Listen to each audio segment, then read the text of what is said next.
Chapter 19. In the morning, me and Winn-Dixie went down to sweep the pet store and I took a litmus lozenge for Otis. Is it Halloween? Otis asked when I handed him the candy. No, I said. Why? Well, you're giving me candy. It's just a gift, I told him. For today.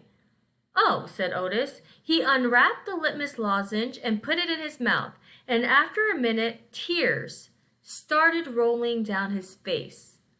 Thank you, he said. Do you like it? I asked him.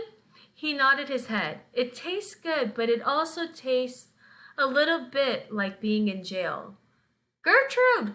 Gertrude squawked. She picked up the litmus lozenge wrapper in her beak and then dropped it and looked around. Gertrude! She screamed again.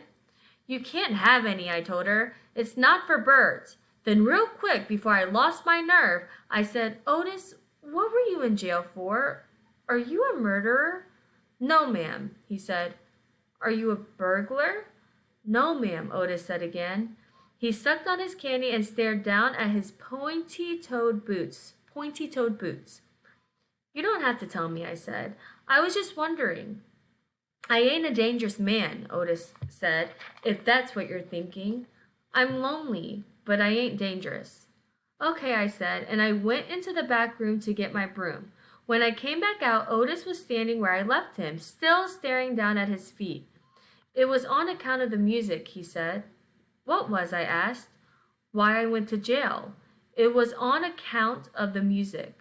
What happened? I wouldn't stop playing my guitar. Used to be I played it on the street and sometimes people would give me money. I didn't do it for the money. I did it because the music is better if someone is listening to it. Anyway, the police came and they told me to stop it. They said how I was breaking the law, and the whole time they were talking to me, I went right on playing my music. And that made them mad. They tried to put handcuffs on me. He sighed. I didn't like that. I wouldn't have been able to play my guitar with them things on. And then what happened? I asked him. I hit them, he whispered. You hit the police? Uh-huh. One of them. I knocked him out. Then I went to jail. And they locked me up and wouldn't let me have my guitar. And when they finally let me out, they made me promise I would never play my guitar on the street again. He looked up at me real quick and then back at his boots. And I don't. I only play it in here. For the animals.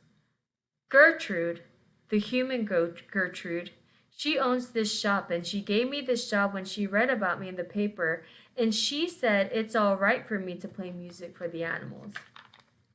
You play your music for me and Winn-Dixie and Sweetie Pie, I said. Yeah, he agreed, but you ain't on the street. Thank you for telling me about it, Otis, I said. It's all right, he said. I don't mind. Sweetie Pie came in and I gave her a litmus lozenge, and she spit it right out. She said that it tasted bad. She said that it tasted like not having a dog. I swept the floor real slow that day.